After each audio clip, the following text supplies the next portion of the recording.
നമ്മുടെ പ്രേക്ഷകരുടെ ഹൃദയം നുറുങ്ങുന്ന ഒരു ക്ലൈമാക്സ് ആകുമോ എന്ന് പോലും സംശയിക്കേണ്ടിയിരിക്കുന്നു.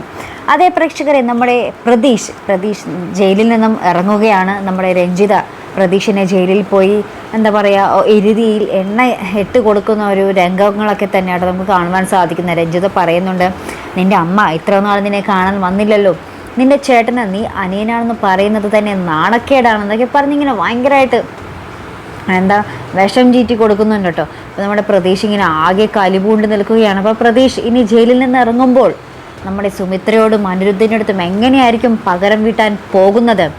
അതുമല്ല, അപ്പുറത്ത് നമ്മുടെ പൂജ നമ്മുടെ സുമിത്രയോട് പറയുന്നുണ്ട് നമ്മുടെ രഞ്ജിത പറഞ്ഞ കാര്യം, നമ്മുടെ പ്രതീഷിനെ പറ്റി.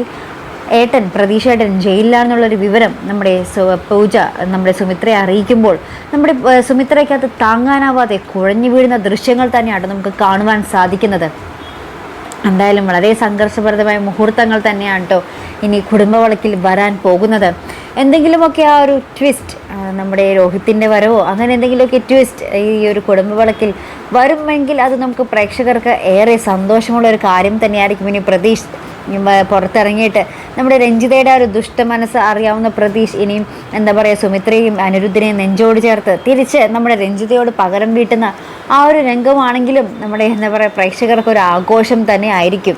എന്തായാലും നമുക്ക് കാത്തിരുന്ന് തന്നെ കാണേണ്ടിയിരിക്കുന്നു. അപ്പോൾ ഇതുപോലുള്ള പ്രൊമോ റിവ്യൂസിനും എപ്പിസോഡ് റിവ്യൂസിനും ഒക്കെ നിങ്ങൾ മറക്കാതെ ചാനൽ സബ്സ്ക്രൈബ് ചെയ്യുക. അടുത്തൊരു വീഡിയോ വരുന്നത് വരയ്ക്കും ഗുഡ് ബൈ.